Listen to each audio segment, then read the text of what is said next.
Can Captain Kate Pryde and the crew of the Marauders save the people of Madripoor's Lowtown before it's all too late? Let's hop into the pages of Marauders issue number 19 and find out together, shall we? So then, picking up from where the last issue had left off, Verendi had unleashed their brand new Reaver soldiers, post-human monstrosities who are setting about killing all the residents of Lowtown. The idea being that if the ultra-rich bad guys just couldn't buy this land out from under the mutants, then they would just simply scorch earth it. Naturally, Captain Pryde and the others desperately want to get in there and help, especially after they went out of their way to build a whole new hospital clinic for the people of Lowtown, but unfortunately their hands are tied. No mutant can actually get involved in Madripoor right now, lest Krakoa's place on the UN be risked with yet another international incident, and boy, those do have a funny way of piling up. Luckily, the whole mission statement of the Marauders is they're just as much pirates as they are superheroes, and they've never let silly little things like laws get in the way of them doing a good deed before, and they're not gonna start now. The plan of attack is going to be twofold. Pyro and Iceman, as the two, get it, a take on the five, are going to create a massive distraction using their amazing abilities. Pyro especially getting a rather interesting little monologue wherein he mentions his work on the Marauder is his own special way of trying to make up for a lifetime of supervillainy, while Captain Kate sneaks in undercover to plant another Krakoan gate seed inside Madripoor itself. And oh man, this is probably the bravest thing we've ever seen Shadowcat do. Can you imagine how filthy the water outside Madripoor is? I bet it's 90% dead bodies, used needles, and STIs. It's up to Callisto, though, the White Knight of the Hellfire Trading Company, to bring in the real cavalry, and that is her old friends on the Morlocks. Callisto gives a very impassioned speech wherein she says that the people of Lowtown are really no different than the people the Morlocks hung out with in the tunnels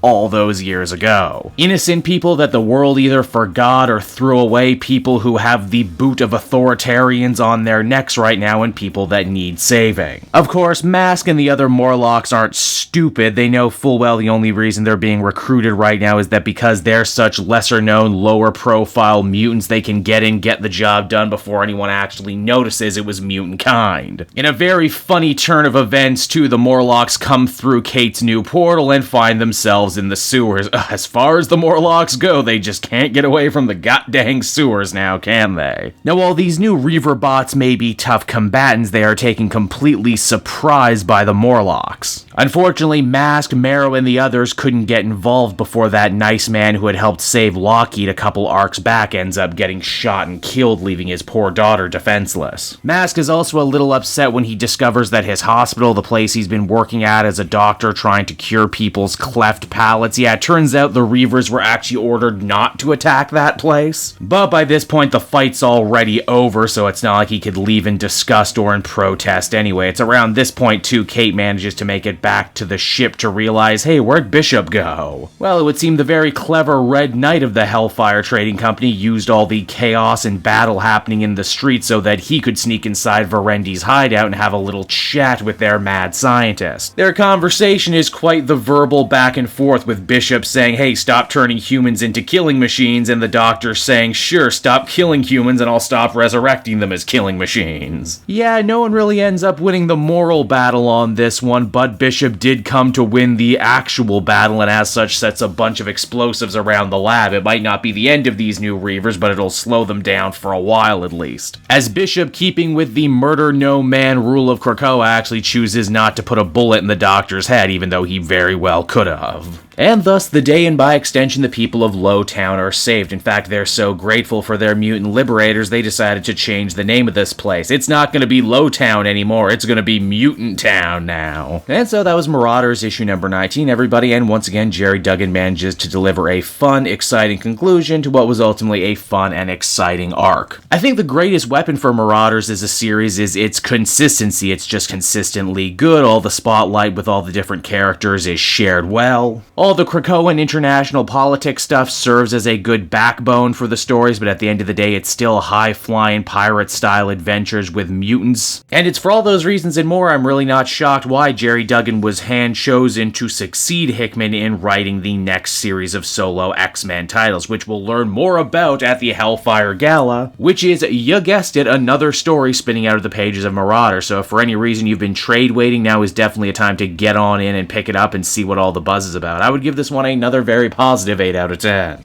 Hey there everyone, it's your pal Cape Joel again, and if you're seeing my face right now, that means you watched to the end of the video, and I'll always be grateful for that. Retention helps in this crazy YouTube game, and so does becoming a patron. If you head on down to the description, you can find a link to my Patreon page. Recently just redid all the tiers, a lot of cool stuff offering up there, exclusive commentaries, exclusive polls, behind the scenes concept art for Capes and Quests. That's the brand new D&D show I've started soon. Never been a better time to become a patron. You can become a patron for as little as $1 a month and help the channel grow and, help me continue to deliver content like what you just saw. So I want to thank you all, and I will see you again next time. Bye-bye.